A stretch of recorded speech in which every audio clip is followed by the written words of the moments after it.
এখানে আমি কিছু কই মাছ নিলাম, দেশি কই মাছ। এগুলো আমি বাড়ি থেকে আনছি। এই কই মাছগুলো হচ্ছে আমার শাশুড়ি দিয়েছে, তার ছেলের জন্য ভর্তা খাবে সে। এখানে ভর্তা করার জন্য আমি রসুন, পেঁয়াজ, শুকনো মরিচ ছিলে নিচ্ছি। এগুলো সব ব্লেন্ড করব, সাথে ধনে গুঁড়া, এরপরে হচ্ছে জিরা গুঁড়া দেব। কিসে ভর্তা দেবো জানো? আমার বাড়ি থেকে আনা লাউ পাতা। লাউ পাতাগুলো একটু কেমন কেমন যেন হয়ে গেছে, ফ্রিজে ছিল তো। যাই হোক, তারপরেও ভালো না পাওয়ার স্বার্থে। আর এখন ব্লেন্ডারটা হচ্ছে কিনতে গেছে, ব্লেন্ডার কিনে নিয়ে আসবে। এরপরে আমি মশলাগুলো ব্লেন্ড করব। কই মাছগুলো কিন্তু অনেক বড় বড় বড় কই মাছ। এখানে আমি কই মাছ ভর্তা করব।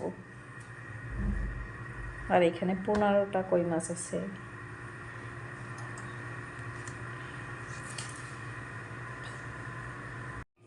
এখন আমি সবগুলা মাছ আবারও সুন্দর করে ধুয়ে নিলাম কাটার পরে। এখানে আমি এখন লবণ দিয়ে কিছুক্ষণ মেখে রাখবো আর হলুদ দিয়ে, এতে করে মাছের ভিতরে সুন্দর মতো লবণ চলে যাবে। আর এখানে কিন্তু এতগুলা মাছ আমরা দুজন খাবো না, এখানে আরও আমার 2টা লোক আসবে, ওনরা খাবে। আর আমরা হচ্ছে 3জন। এখন লবণ দিয়ে দিছি, এখন আমি হলুদ দিয়ে দেব। এভাবে আমি কিছুক্ষণ মেখে রাখবো।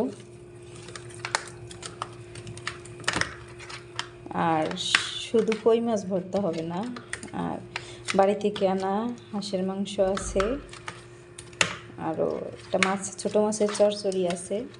এগুলাই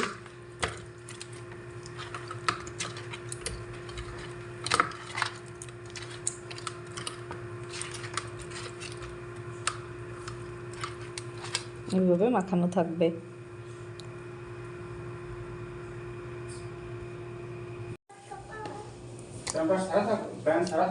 থাক।